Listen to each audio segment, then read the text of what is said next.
बिस्मिल्लाहिर्रहमानिर्रहीम। अस्सलाम वालेकुम नाज़रीन, मैं हूं आपका मेज़बान राजा फ़ाद आकाश और आप देख रहे हैं RDK न्यूज़। नाज़रीन, इस वक्त मैं मौजूद हूं तहसील दीरकोट की नवाई यूनियन कौंसिल रंगला के अंदर और आज के दिन मुत्तहिदा अपोजिशन के ज़ेर एहतमाम रंगला में एक अवामी ग्रैंड जिरगे का इनेकाद हुआ, जिसमें मुख्तलिफ सियासी जमातों के लोग, इसी तरह एक्शन कमेटीज़ के लोग, इसी तरह सिविल सोसाइटी और ट्रांसपोर्ट यूनियन के मुतअद्दिद लोगों ने यहाँ पर शिरकत की और उस इजलास की सदारत राजा वकार नज़ीर साहब ने की। और इस हवाले से जो रंगला दीरकोट रोड और RSC और इसी तरह जो रंगला के बुनियादी मिसाइल हैं उस हवाले से जो है वो गुफ्तगू की गई। इस हवाले से हमारे साथ मौजूद हैं वकार नज़ीर साहब। वकार साहब, आज के दिन क्या लायामुल तय किया गया और किस तरह से इस तहरीक का आगाज़ किया जाएगा जिसमें रंगला की बुनियादी मिसाइल हैं, इस हवाले से हमारे नाज़रीन को ज़रा बताएँ। बिस्मिल्लाहिर्रहमानिर्रहीम। बहुत शुक्रिया फ़ाज़ साहब, दाऊद साहब, आप सबका और तमाम लोगों का यहाँ पे जो एक मुशावरती इजलास हुआ है, जो भरपूर लोगों ने जिसमें शिरकत की है। तो इस वक्त जो है वो चूँकि बाकी लोग उठ गए हैं तो हमने चूँकि एक कमेटी भी अनाउंस करनी थी यहाँ पे, तो इस सिलसिले में हम बैठे थे। तो यहाँ पे तकरीबन हमारी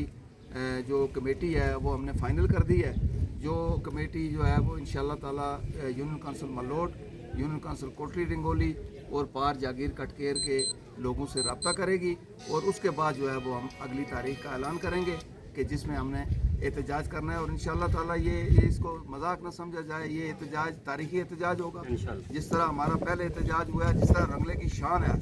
रंगले का एहतजाज जो है वो हमेशा लोगों को पता होता है कि वो किस तरह का एहतजाज होगा। तो इंशाअल्लाह ताला ये एहतजाज हमारा भरपूर होगा, जिसमें हम तमाम लोगों ने यहाँ पे शिरकत की है। हर पार्टी के लोगों ने, ताजर बरादरी, ट्रांसपोर्टर बरादरी, इतने भी हमारे सिविल सोसाइटीज़ के लोग हैं, NGOs हैं, ओवरसीज़ में जो हमारे बाहर जो लोग हैं, उनसे भी मेरी गुजारिश है कि वो भी इसमें अपना किरदार अदा करें और जहाँ तक उनका मैसेज जा सके वो लोगों तक पहुँचाएँ, ताकि हम अगले जो हमारा जो एहतजाज हो वो भरपूर होगा। फ़िलहाल जो है हमने अगली जो है 11 जुलाई को हमने यहाँ पे हमारा मशावरती इजलास होगा, जो यूनियन काउंसिल रंगला और मलोट और कोटली रिंगोली और कटकेर, इन लोगों से हम रब्ता करके तो 11 तारीख को इंशाअल्लाह ताला हम सबको यहाँ पे बुलाकर मशावरत करके तो फिर हम अगला लायामुल देंगे इंशाअल्लाह ताला। अच्छा वकार साहब, मुझे ये बताएं कि जिस तरह पीछे आई थिंक पिछले अरसे में जब मुत्तहिदा अपोजिशन के फोरम से यहाँ से एक बड़ा एहतजाज दीरकोट की तरफ गया था, तकरीबन जिसमें हज़ारों की तादाद में लोग मौजूद थे, वहाँ पर जो रोड का वादा किया गया था 10 किलोमीटर, उस वक्त से लेकर आज तक कोई भी MLA की तरफ से आपके पास नहीं आया और लोगों का भी जो मुत्तहिदा अपोजिशन के साथ उस तरीके से रवाबित नहीं रही है। तो इस हवाले से आपका इस तरह का आज इस जो अब हड़ताल होगी या जो काल होगी, इसका क्या लायामुल है वो भी हमारे नाज़रीन को बताएं। देखिए फ़ाज़ साहब, ये है कि लोगों से हमारा रब्ता इंशाअल्लाह ताला उस वक़्त से लेके आज तक है और वो जो हमारा एहतजाज था वो किसी आम आदमी के कहने पे नहीं ख़त्म हुआ था, बल्कि वो वज़ीर आज़म आज़ाद कश्मीर जो यहाँ के सुप्रीम हेड है आज़ाद कश्मीर के, उनके वादे पे हमने ये छोड़ा और बाकायदा उन्होंने फिर हमें मुज़फ़्फ़राबाद बुलाया और वहाँ पे हमें बाकायदा एक चिट्ठी वहाँ पे हमें दी गई। जो हमारे साथ लोग मौजूद थे उन्होंने देखा कि उसमें उन्होंने बाकायदा मंजूरी दी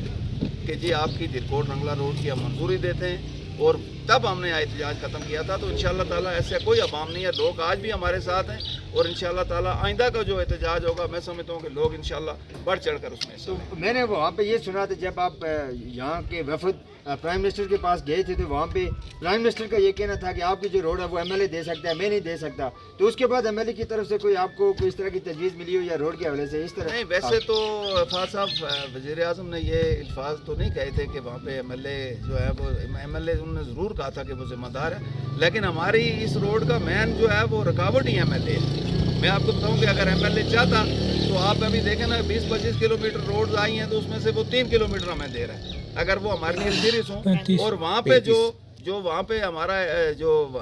वफद वहाँ पे हमारे मुलाकात जब हुई इंतज़ामिया से, तो वहाँ पे मुस्लिम कॉन्फ्रेंस की तरफ से कोई हमारे पास नहीं आया था, बल्कि इफ्तिखार अयूब साहब ने वहाँ पे हमसे बात की कि जी आप अतीक साहब के पास चलें और वहाँ पे आपको जो है वो रोड दी जाए। तो उस पर हमने एहतजाज किया था कि भाई हम किस लिए अतीक खान के पास चले, अतीक साहब यहाँ से वोट लेते हैं, वो यहाँ के MLA हैं, तो उनको खुद इस बात का होना चाहिए कि लोगों के क्या मसाइल है और हमारी रोड का क्या हाल है। तो इंशाअल्लाह ताला हमें नज़र आ रहा है कि जो लोगों में जज्बा नज़र आ रहा है, तो आइंदा मुझे लग रहा है कि इंशाअल्लाह ये रोड लिए बगैर हमारे रंगला के रोड वापस नहीं आएंगे। बहुत शुक्रिया वकार जी साहब,